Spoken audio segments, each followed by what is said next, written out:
Setelah pagar laut di Tangerang menjadi viral dan diperbincangkan di mana-mana, maka masyarakat menuntut siapa yang bertanggung jawab di balik itu semua, dan di balik tuntutan itu tersebut beberapa menteri yang dikaitkan terlibat pada penerbitan HGB di Laut Tangerang tersebut. Mantan Menteri ATR sebelumnya yaitu Hadi Cahyanto dan wakilnya Raja Juli Antoni diperkirakan HGB tersebut terbit di saat keduanya menjadi menteri dan wakil menteri. Namun di belakang hari kemudian juga disebut bahwa salah satu mantan menteri ATR di zaman Jokowi yaitu AHY disebut-sebut bahwa justru HGB itu terbit di masa dia menjadi menteri. Nah, apakah sebenarnya yang terjadi? Kenapa persoalan ini seolah-olah berlarut-larut dan dibiarkan, bahkan cenderung dibiarkan masyarakat menerka-nerka apa yang terjadi? Apakah ada konspirasi di balik semua ini? Atau apakah ada orang lebih besar yang punya kepentingan di balik ini? Kita tidak tahu pasti bagaimana. Yang jelasnya kalau persoalan bersilat lidah itu memang pemerintah kita ini jagonya. Bagaimanakah kemungkinan konspirasi dan siapakah di balik pemagaran pagar laut di Tangerang? Mari kita dengarkan perbincangan antara Hersi Buno Arif dengan Rocky Gerung berikut ini. Nah, ketemu kita sekarang bersama dengan Bung Rocky lagi ya. Kemarin sempat menghilang ini Bung Rocky. Oke, Bung Rocky, kita bahas pagar laut di Tangerang. Ini kan sudah dibongkar, tapi kasusnya itu mulai menyambar kemana-mana. Sebelumnya disebut bahwa HGB-nya itu terbit di era Menteri ATR Hadi Cahyanto dan wakil menterinya Raja Juli Antoni. Dua-duanya dua orang Jokowi semua ya. Masuk akal kalau terbitnya di era dia. Kemudian, tapi kok belakangan disebut terbit itu di era menterinya AHY. Sementara para menteri yang disebut namanya itu menyatakan itu kewenangan penerbitan itu di level Kakantah Tangerang, Kepala Kantor Pertanahan Tangerang. Tapi saya kira persoalannya ini kan bukan di era siapa terbitnya, tapi kepentingan siapa. Dan kita tahu di situ ada korporasi besar yang terkait lari-larinya juga ke Jokowi juga gitu. Soal pagar laut, pagar bambu itu akhirnya meruncing pada satu pertanyaan mendasar. Kepentingan siapa sebetulnya yang mengakibatkan laut itu dipagari? Memang soal yang sifatnya politis di era Pak Jokowi itu yang jadi sasaran investigasi sekarang kan.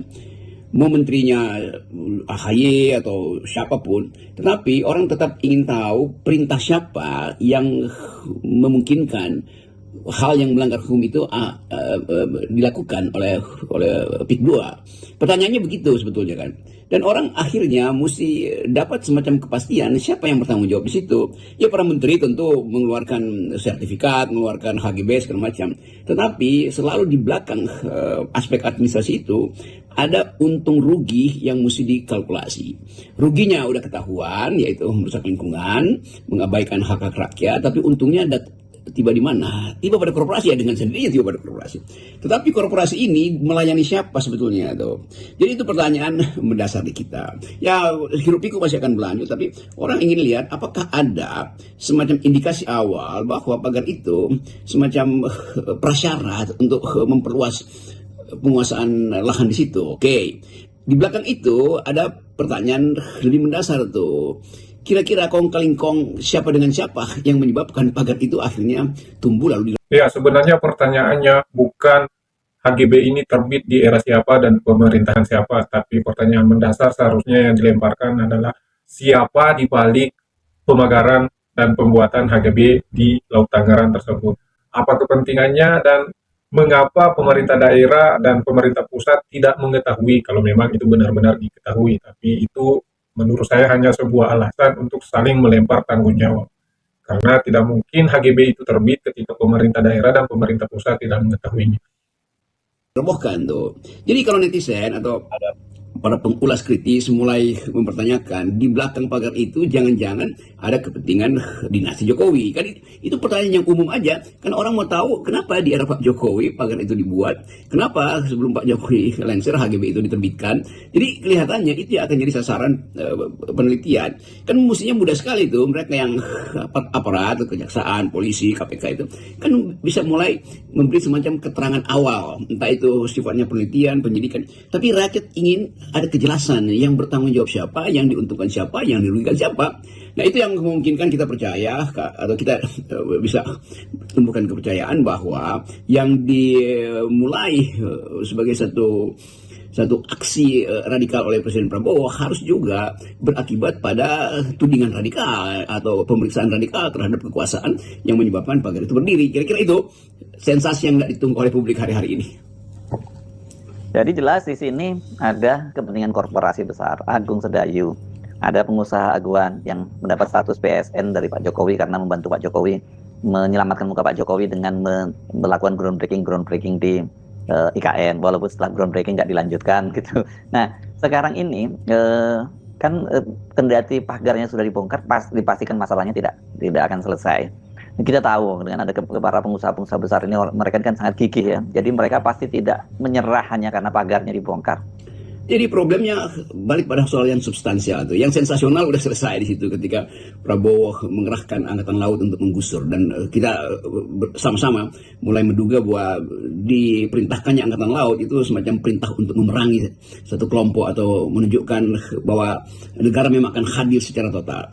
Jadi di belakang sinyal itu harus dikejar secara sebetulnya secara pertanggungjawaban, dan pertanggungjawaban itu harus menyangkut kekuasaan dengan sendirinya kan skala dari sensasi itu bukan sekedar urusan lurah yang kita udah tahu si lurah ini dipiara oleh si itu, pemerintah daerah terlibat di situ, OKP mungkin juga disogok, LSM dikerahkan secara abal-abal untuk membackup opini publik. Tapi tetap rakyat ingin melihat setelah semua sensasi ini terungkap, orang akan kembali pada substansi, dan pertanyaan substansial selalu adalah siapa yang diuntungkan dalam upaya untuk mengangkangi laut itu.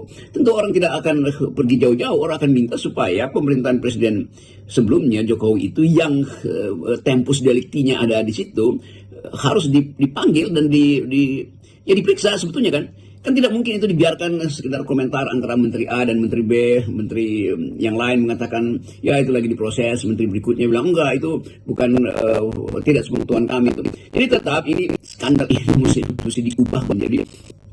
Sebenarnya rakyat tidak terlalu pusing apakah di balik ini ada konspirasi untuk melanggengkan dinasti Jokowi di pemerintahan Indonesia, atau apakah ada persaingan politik antara keluarga Jokowi dengan keluarga SBY karena dikaitkannya pagar Tangerang terbitnya HGB itu di masa kementerian yang dipimpin oleh AHY. Kita sebagai rakyat biasa tidak mau pusing dengan persoalan itu. Yang kita mau pusing, yang kita mau tahu kenapa bisa terjadi, kenapa saling lempar tanggung jawab. Dan tidak masuk akal ketika pemerintah mengatakan bahwa tidak tahu pemiliknya dan tidak tahu siapa yang terbitkan HGB. Sebodoh itukah pemerintah sampai tidak mengetahui hal-hal seperti ini? Ini seolah-olah ingin mempermainkan pemikiran rakyat, ingin adu pemikiran, ingin adu argumentasi dengan orang-orang di sekitar sana, dengan pemerintah, sehingga menjadi semakin diperdebatkan hal-hal kecil ini, sehingga menutupi hal-hal besar yang seharusnya menjadi perhatian lebih pemerintah. Oke, apapun itu, saya harap jika kalian punya pendapat tentang polemik yang terjadi di pagar laut di Tangerang, silahkan kalian tuliskan pendapatnya di kolom komentar. Sekali lagi, hal sekecil ini tidak mungkin pemerintah tidak mengetahui siapa pemilik, siapa penerbit, dan siapa yang punya peran besar di balik ini, dan siapa yang punya kepentingan. Sekian video ini. Wassalamualaikum warahmatullahi wabarakatuh.